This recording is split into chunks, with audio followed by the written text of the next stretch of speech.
We live in a world of echoes. We believe our thoughts are our own, that our reactions are the product of our will, and that our loves and hates are born from the depths of our individual souls. But this is the great illusion. We are, for the most part, machines, biological mechanisms recording the errors of the past and replaying them into the future. We are not living, we are reacting. We are not creating, we are enduring the momentum of a history we did not write. Consider the soldier. In the chaos of war, a man might throw himself upon a grenade to save his brothers. In that split second, there is no thought, no calculation of risk, no moral debate. There is only action, pure, unadulterated impulse. It is a moment of transcendence where the self vanishes and something greater takes command. But compare this to the man who schemes, who plans his virtue, who constructs a facade of goodness based on what he has been taught is right. One is life, the other is merely a performance. One is spirit, the other is the machinery of the mind. This machinery is the inheritance of the human race. It is the transmission of trauma. We speak of sin not as a list of forbidden acts, but as a state of being, a swamp of conditioning that alters your future before you have even taken your first step. It is a mathematical certainty. Do unto others as was done unto you. This is the law of the fallen world.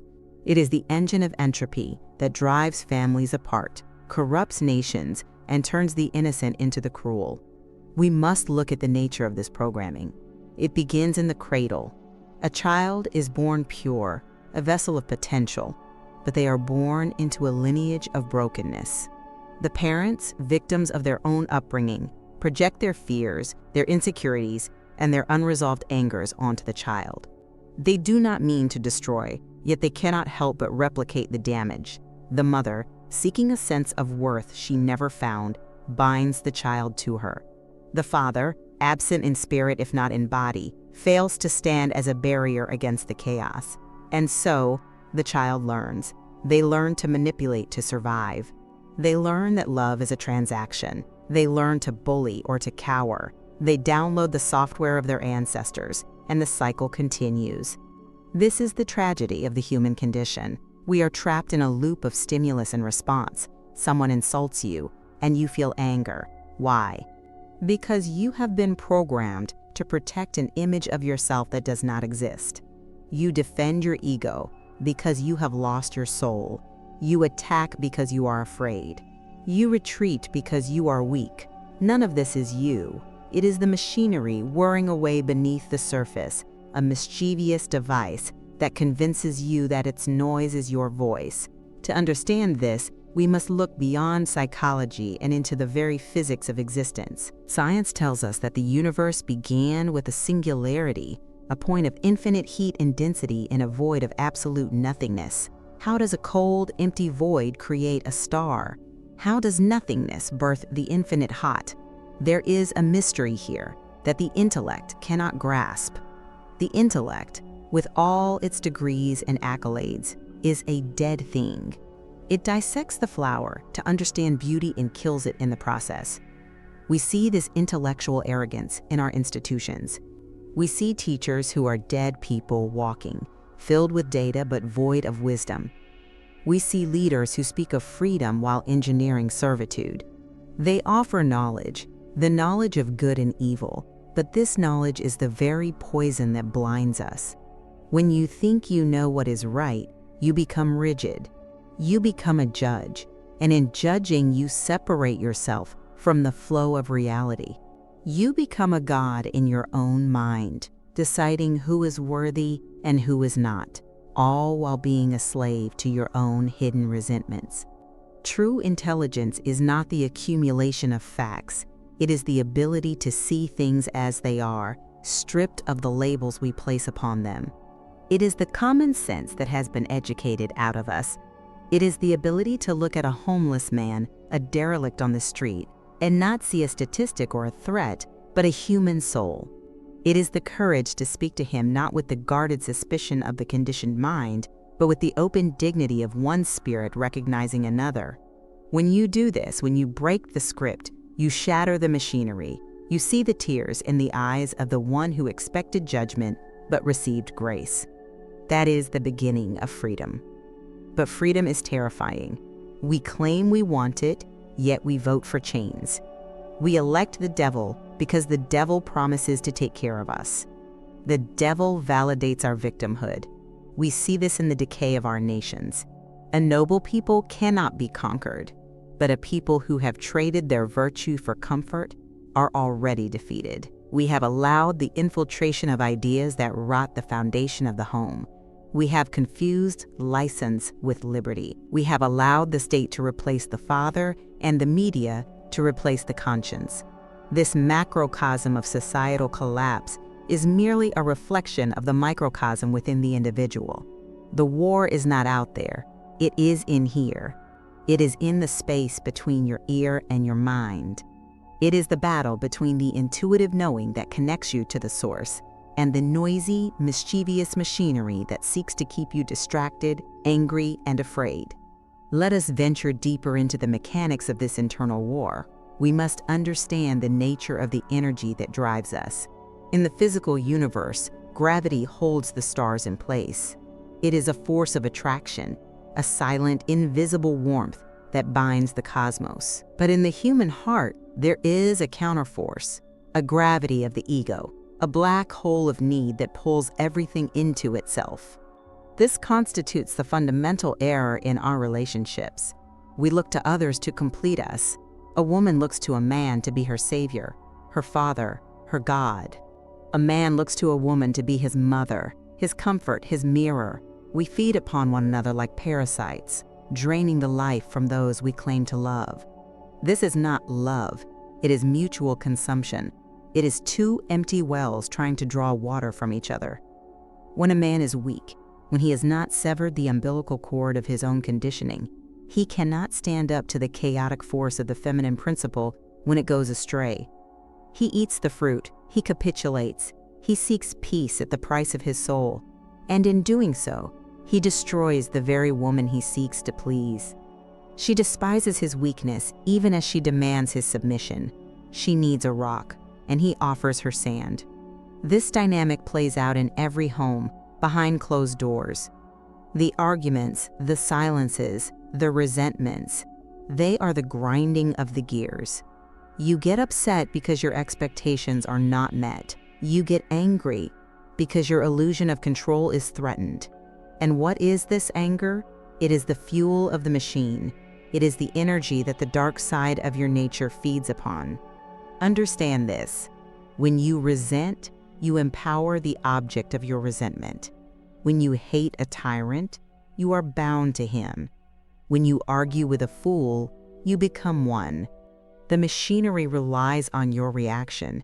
It needs you to engage, to fight, to struggle. It whispers to you that you must fix the other person, that you must correct the injustice, that you must win the argument. But the moment you react, you have lost. You have stepped out of the eye of the storm and into the winds of chaos. There is a strange paradox in the physics of the soul. To win, you must surrender. Not surrender to the enemy, but surrender the need to be right, the need to be validated, the need to control. You must find a place within yourself that is immune to the pressure. A place of absolute stillness. This is where the concept of being still ceases to be a poetic platitude and becomes a tactical necessity. The enemy, whether it be a political ideology, a cruel spouse, or the dark thoughts in your own head, cannot touch you if you are not there to be touched. If you are transparent, the arrow passes through. If you are solid with ego, it strikes and wounds. We must speak of the knowledge of good and evil again. It is the forbidden fruit for a reason. When you think you are good, you judge what is evil. You create a polarity. You say, I am a good person. I am trying so hard. But who is the I that is trying? It is the ego. It is the mask.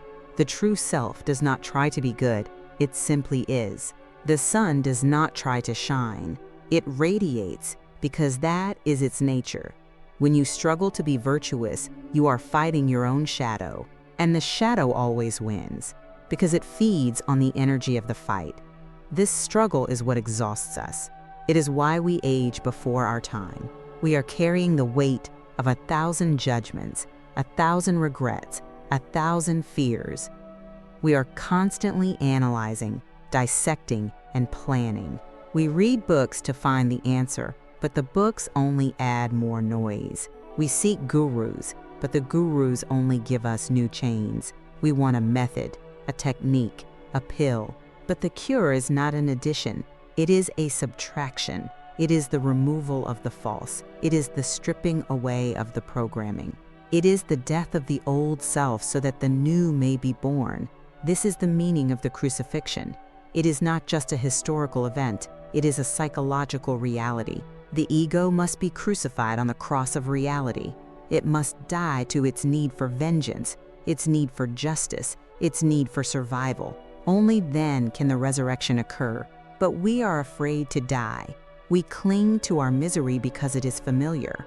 We cling to our trauma because it gives us an identity. I am a victim, we say. I am a survivor. I am a product of my past. We wear our scars like medals, not realizing that they are the very things keeping us from healing. The machinery is cunning. It will use even your spirituality against you. It will make you proud of your humility. It will make you arrogant about your knowledge of God. It will turn your meditation into a performance. It will make you think you are progressing when you are merely rearranging the furniture in a burning house. You must catch the thief in the act.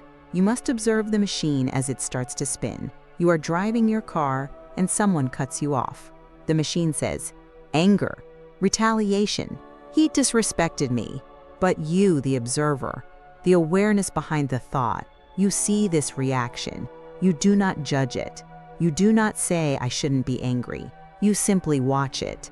You see it for what it is, a mechanical response, a hiccup of the past, a conditioned reflex. And in that moment of observation, without judgment, the energy dissipates. The fire has no oxygen. The wheel stops turning. This brings us to the ultimate realization, the nature of time and the present moment.